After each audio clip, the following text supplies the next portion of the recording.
Bagamat maraming uri ng fishing lines ang maaari nating mabili ngayon, tatlong uri lamang nito ang pinakapopular at kalimitang ginagamit ng mga anglers sa recreational rod fishing hobby. At ito ay ang monofilament, fluorocarbon at braided fishing lines. Ngunit kung paano piliin ang tamang sukat ng linya na ating gagamitin o ikakabit sa ating fishing rod and reel ay nagdudulot sa atin ng matinding kalituhan at hirap sa pagdedesisyon kung aling sukat ang dapat nating piliin at bilhin, lalo na kung tayo ay baguhan pa lamang sa libangan na ito.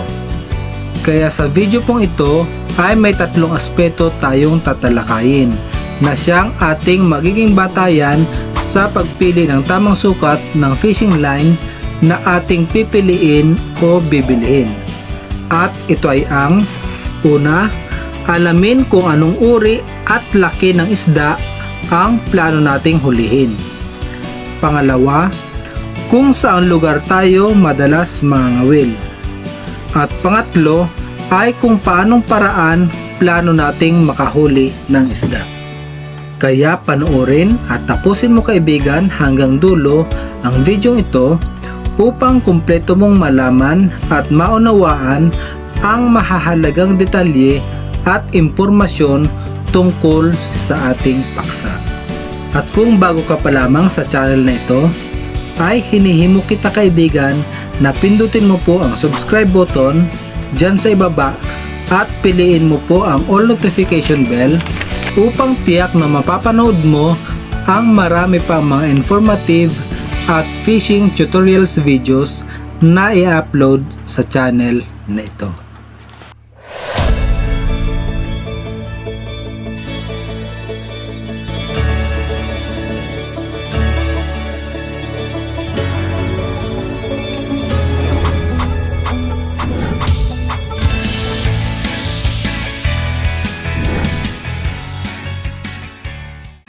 Kagaya rin sa pagpili ng fishing rods at fishing reels, ang pagpili ng tamang sukat ng fishing lines ay nararapat din nating ibatay sa tatlong aspeto. Una, dapat nating alamin kung anong uri at sukat ng isda ang target nating hulihin. Pangalawa ay kung saan lugar tayo madalas na mangangawil. At pangatlo ay kung paanong paraan tayo mangangawil. Ang pinakaunang aspeto na kailangan nating i-consider ay ang ating target species. Sapagkat kung tayo ay baguhan pa lamang at nais nating maranasan na makahuli ng isda sa mga tubig tabang kagaya ng batis o sapa, ilog, pay pond at tabing lawa o sa mga dalampasigan ng dagat, ay hindi tayo mangangailangan ng malaking sukat ng linya dahil maliliit na uri ng isda lamang ang posible nating mahuli. Ngunit kung may sapat ng karanasan ay mangangahas na tayong sumakay ng bangka upang mangawil sa mas malalim na parte ng dagat at posibleng makahuli ng malalaking sukat at uri ng isda. Tiyak na mangangailangan tayo ng mas malalaking sukat at matibay na uri ng linya. Ngunit bukod sa ating target species, ay kailangan rin nating i-consider ang lugar kung saan tayo madalas mangangawil. Sapagkat sa mga lugar na maraming maaaring sabitan ang ating fishing line, kagaya ng mga batuhan, mga damo sa ilalim ng tubig o mga sanga ng kahoy at iba pang mga bagay sa ilalim ng tubig, ay kailangan nating gumamit ng mas malaking linya o mas mabuting pumili ng mas matibay na uri ng linya.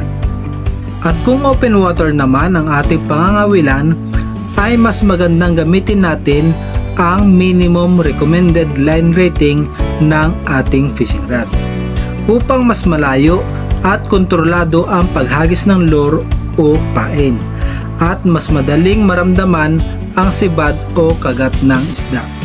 Ngunit ang pinakamahalaga sa lahat na dapat natin maging basehan sa pagpili ng tamang sukat ng fishing line na ating gagamitin ay ang ikatlong aspeto na siyang ating pinakalayuning matalakay sa video ito.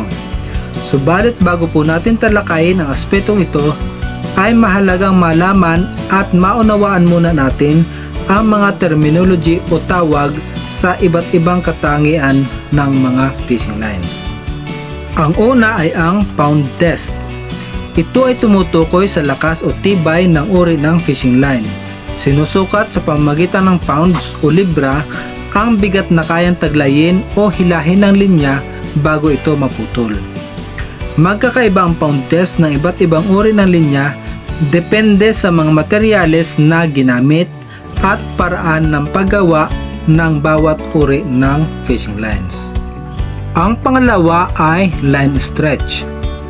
Ito ay ang katangian ng isang linya na nababatak o nababanat kapag inaplayan ng pressure o hinihila at nakadaragdag sa lakas at tibay nito para hindi kaagad maputol. Sa tatlong uri ng fishing lines na ating tinatalakay, ang monofilament lamang ang mayroong ganitong katangian. Pangatlo, abrasion resistance. Ito ay tumutukoy sa tatag o tibay ng linya na hindi agad madaling maputol kapag nagagasgas o napapasabit sa mga bato, damo o iba't ibang bagay sa ilalim ng tubig o pagka minsan naman ay nakakagat ng nahuling isda. Ang ikaapat ay buoyancy. Sa tatlong uri ng linya, ang monofilament at braided lines ay floating or buoyant o lumulutang sa tubig, kaya mas magandang gamitin sa mga top water lures. Samantalang ang fluorocarbon lines ay mas dense ang materyales na ginamit sa paggawa, dahilan kung bakit ito ay lumulubog sa tubig, kaya magandang gamitin sa mga malalalim na tubig. At ang ikalima ay ang line diameter. Ito naman ay tumutukoy sa sukat o taba ng linya na siyang pinagbabasihan kung gaano kahaba ang linya na maaari nating mailagay sa spool ng ating fishing reel. Ngayong alam na natin ang tawag sa mga katangian ng fishing lines, ay madali na nating maunawaan ang ating pagtalakay sa ikatlo at pinakamahalagang aspeto na batayan sa pagpili ng tamang sukat ng linya na ating gagamitin. Ang ating piniling fishing rod at fishing reel ay mayroong recommended line rating o ipinapayong sukat ng linya na nararapat nating gamitin. Para sa mga baguhan pa lamang ay mahalagang sundin natin ito upang maging maalwan ang ating paggamit at maging mas epektibo ang ating mga fishing adventures. Ngunit sa ilang mga pagkakataon ay gumagamit ng mas upgraded na line rating setup ang mga experienced o advanced anglers, depende sa kanilang kakayahan at kasanayan sa paghuli ng mas malalaking isda. At upang malaman kung anong sukat ng linya ang nararapat nating gamitin, kailangan nating matutunan kung paano basahin o i-interpret ang mga titik at numerong makikita natin sa itaas na bahagi ng reel set ng ating fishing rod. Sa mga magagandang uri ng fishing rods, kalimitang unang mababasa natin ang pangalan ng brand o tatak ng fishing rod. Kasunod ang mga numero na tumutukoy sa haba nito. Ang ibang kumpanya ay gumagamit ng sukat na talampakan at pulgada. Samantalang sa ibang brand naman ay sukat sa metro at sentimetro ang ating mababasa. Kasunod naman ay ang numero kung ilang seksyon o putol ang fishing rod at titik kung anong rod weight o power at aksyon ang katangian nito.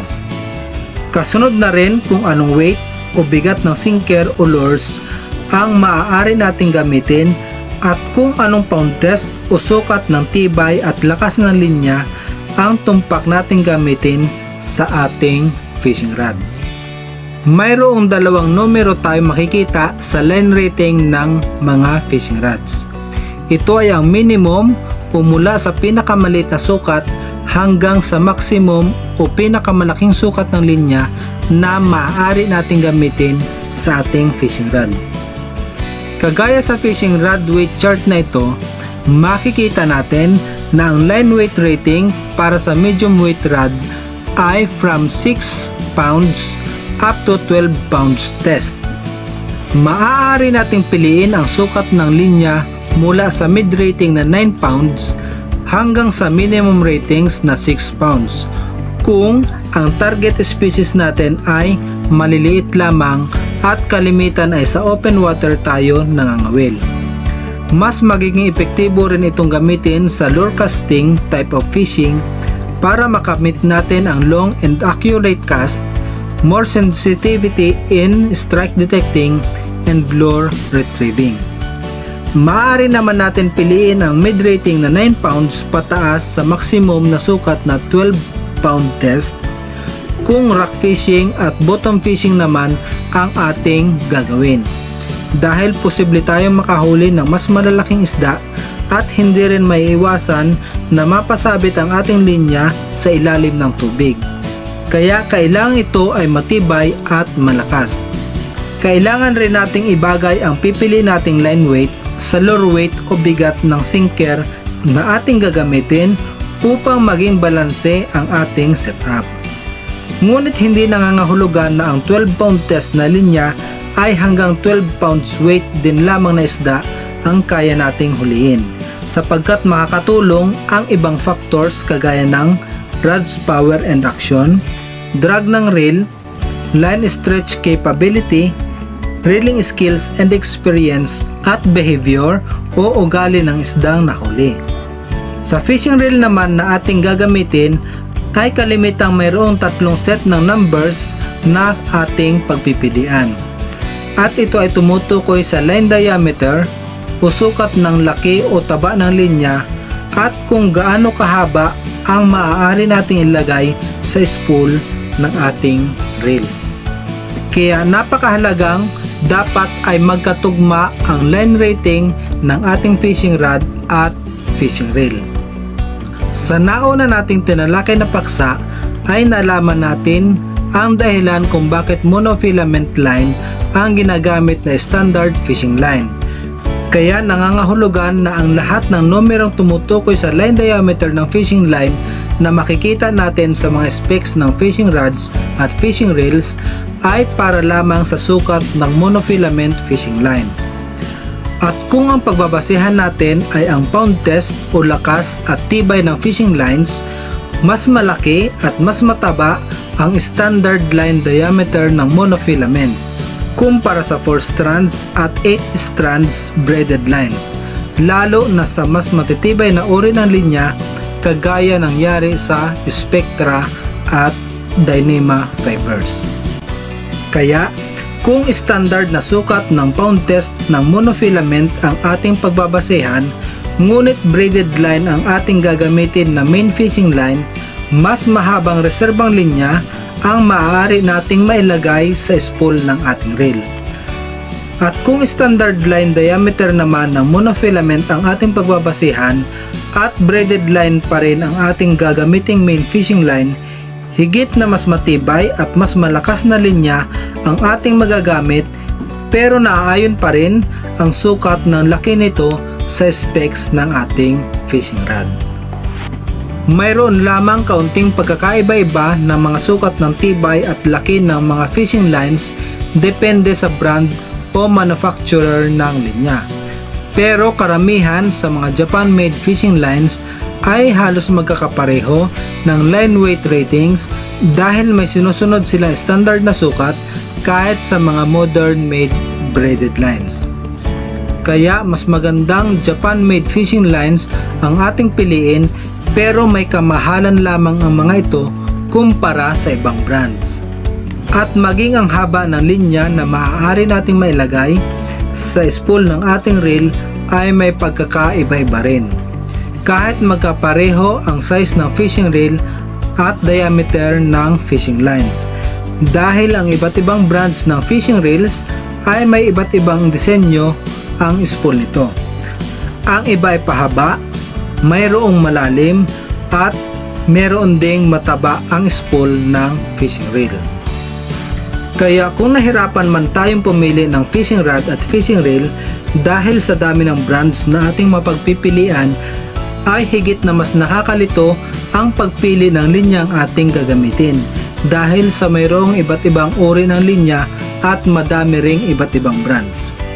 Kaya mas makabubuti po para sa mga baguhan pa lamang sa libangan na ito na sundin muna natin ang mga standard recommended specs ng mga manufacturer ng fishing rods at fishing reels upang magamit natin ito ng maayos at mag-enjoy tayo sa ating mga fishing adventures.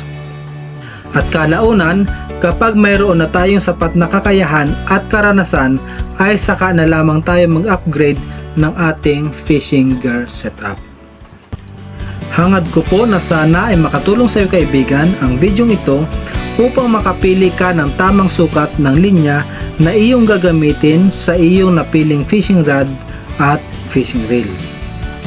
At kung nagustuhan mo po kaibigan ang video ito, ay hiling ko lamang na mabigyan mo ito ng like, pindutin mo na rin ang subscribe button at piliin mo po ang all notification bell upang siguradong mapapanood mo ang marami pang mga informative at fishing tutorials videos na i-upload sa channel na ito. Basta't lagi po nating tatandaan na ang munting kaalaman ay napakahalaga kung ating maibabahagi sa iba. Maraming salamat